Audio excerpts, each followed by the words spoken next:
मुंबई का वो कोना जहां दिन में भी सन्नाटा पसरा रहता था। लोग उस सड़क से गुजरने से कतराते थे। कहते थे वहां एक बूढ़ी औरत वड़ा पाव बेचती है। उस दुकान का नाम था काया वड़ा पाव ईटिंग पॉइंट। वो रात के 12 बजे तक खुला रहता था। एक 100 साल पुरानी चुड़ैल जिसका असली नाम काया था, उसे गांव वालों ने इंसानों का मांस खाने के जुर्म में जिंदा जला दिया था। उसकी आत्मा उस तवे में कैद हो गई। रात के 12 बजे सुनसान गली में जब कोई भूला भटका इंसान गुजरता है तो उस तवे से खून की बूंदें टपकने लगती है। चुड़ैल का सड़ा गला, डरावना चेहरा, लाल आंखें और झुलसी हुई त्वचा थी। जो भी वहां से निकलता चुड़ैल के वड़ा पाव जरूर खाता, पर जो भी खाता मारा जाता। राकेश और अभी दो दोस्त जिन्हें डर जैसी चीज में यकीन नहीं था, वहां से बाहर निकलते ही रास्ता बदल चुका था। दोनों जिस गली से आए थे वहां अब घना कोहरा और सुनसान सन्नाटा पसरा हुआ था। सारी लाइट बंद हो गई थी। अभी कुछ सोच नहीं पा रहा था। अबे ये क्या? हम तो इस गली से ही आए थे ना। अचानक कहीं से खून की बूंदें टपकने लगी और पीछे से वही बूढ़ी औरत आती दिखी।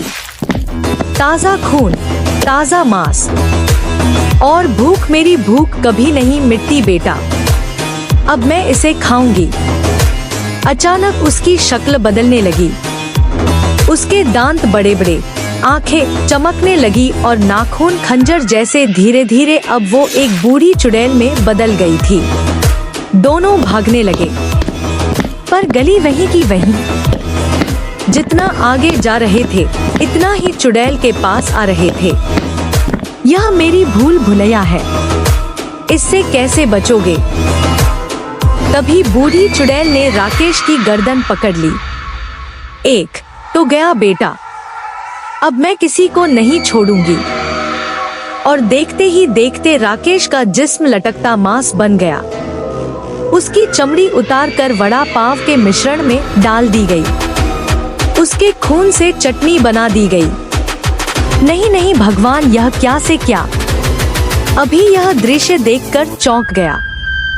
उसकी आंखों के सामने उसका दोस्त मारा गया बुरी तरीके से। अभी अंदर ही अंदर गुस्सा था और रो रहा था, पर वो कुछ नहीं कर सकता था। चुड़ैल ने अभी को भी बंदी बना लिया। राकेश और अभी दो दोस्त जिन्हें डर जैसी चीज में यकीन नहीं था, एक रात शर्त लगाकर वहां पहुंच गए। अबे क्या बकवास है चुड़ैल और वड़ा पाव। चल देखते हैं, चुड़ैल भी कोई वड़ा पाव बेचती है। हाँ और सुन, अगर डर गया तो अगले हफ्ते की पूरी पार्टी तेरी। अच्छा ठीक है भाई, मेरी तरफ से पार्टी डन। अब पहले देखते हैं कौन डरता है। दोनों लड़खड़ाते कदमों से उस दुकान तक पहुँचे। एक भयानक बूढ़ी औरत, झुर्रियों भरा डरावना चेहरा, लाल चमकती हुई आंखें, तवे पर वड़ा पाव मसाला तलती हुई दिखाई दी। चारों तरफ धुंध और कोहरे का माहौल था। यह बहुत खौफनाक नजारा लग रहा था। वो दुकान एक सुनसान गली में थी। उसके तवे से भयानक बदबू उठ रही थी। वातावरण स्याह, डरावना और सहन पैदा करने वाला था। अगल-बगल सुनसान, चारों तरफ सन्नाटा। जैसे जैसे दोनों आगे बढ़ते हैं, कदमों की आवाज और उनकी परछाई छोटी होती जा रही थी। कौन है? भूख लगी है क्या? मेरे वड़ा पाव खाकर देखो, तीखी चटनी के साथ मजा आ जाएगा। हाँ अम्मा, 2 वड़ा पाव बना दे। और यह बताओ, तुम चुड़ैल हो क्या? पता नहीं बेटा, लोग बोलते हैं। तुम बताओ, तुमको लगती हूँ क्या? अजय कुछ पल उसका चेहरा गौर से देखता है और कहता है, ऐसे बनकर रहोगी तो लगोगे ही। बूढ़ी औरत ने बिना कुछ बोले वड़ा पाव बनाना शुरू किया। अचानक एक अजीब सी गंध फैल गई। ऐसा लगा जैसे जलती हुई हड्डियों की बह आ रही हो। पाव सेकने पर ऐसा लग रहा था जैसे वो किसी का मांस हो। अरे यह कैसी बदबू है? खुशबू है बेटा, मजा आएगा खाओगे तो। तुमने वेज पाव खाए होंगे, यह नॉनवेज वड़ा पाव है, इसलिए तुम्हें असहज महक आ रही है।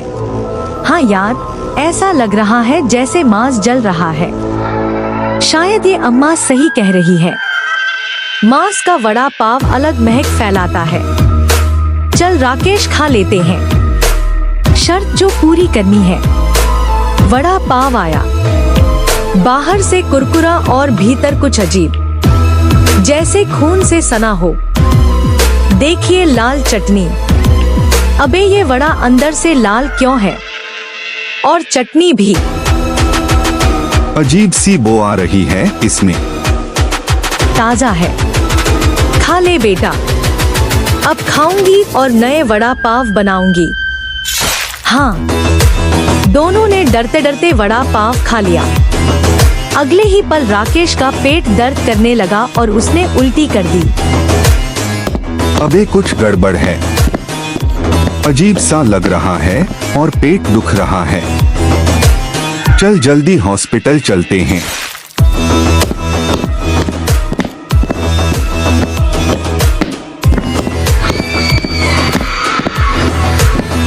पर अगली सुबह अभी किसी तरह भाग निकला। वो थाने पहुंचा। साहब, वहां बड़ा पाव बेचने वाली चुड़ैल है। उसने मेरे दोस्त को बुरी तरह मार डाला और खा लिया। अबे नशे में है क्या? किधर है दुकान?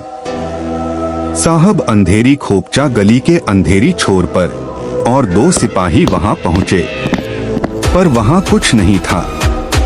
साहब, यहाँ तो मैदान है, कोई दुकान नहीं।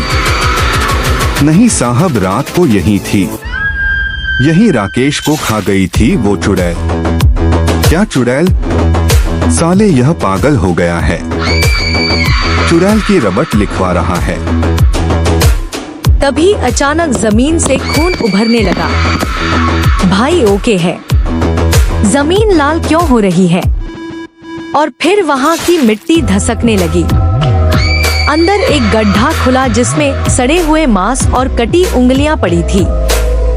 अलग जगह से मुंडी बाहर निकल रही थी। ये तो राकेश है, मेरा दोस्त।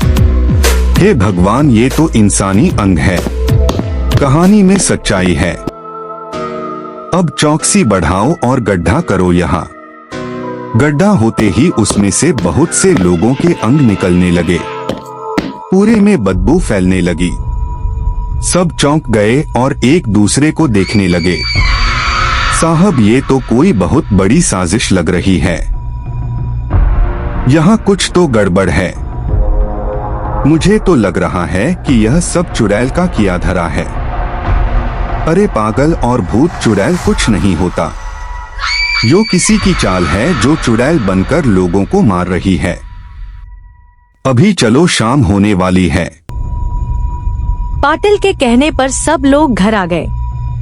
पर अभी अपने घर आते ही मन में यह सोचता है, क्या सच में कोई जानबूझकर कर रहा है या कोई चुड़ैल है? यह सब सोचते वह सो जाता है।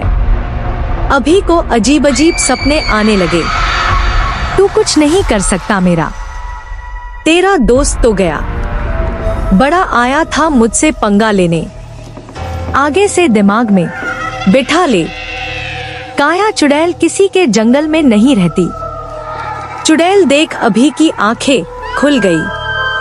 वो पूरा पसीना पसीना हो गया। फिर वो पानी पीकर दोबारा सो जाता है।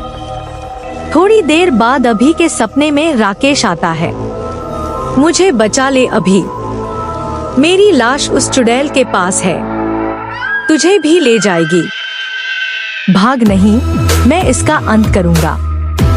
अगले दिन उसने तांत्रिक बाबा वसंत राव से संपर्क किया। यह कोई मामूली आत्मा नहीं, वड़ा पाव वाली चुड़ैल है काया। 100 साल पहले जिंदा जला दी गई थी। अब वो इंसानों को मारकर उनके अंगों से वड़ा पाव बनाती है। और यह कोई मामूली चुड़ैल नहीं है, मायावी राक्षसनी है। तो इसे कैसे रोका जाए बाबा? सिर्फ एक ही रास्ता है, उसके तवे को तोड़ दो, उसी में उसकी आत्मा बंधी है। लेकिन बेटा तुझे अपनी जान दांव पर रखनी होगी। त्रिक के बताए उपाय से एक नींबू और लोहे की कील ली और रात को फिर उसी जगह पहुंचा। अब वहां सचमुच एक दुकान दिख रही थी, उसी बूढ़ी चुड़ैल के साथ। आ गया बेटा ताजा गोश्त, बहुत देर कर दी, आज तेरा खेल खत्म करूंगा। अभी ने लोहे की कील से तवे पर वार किया।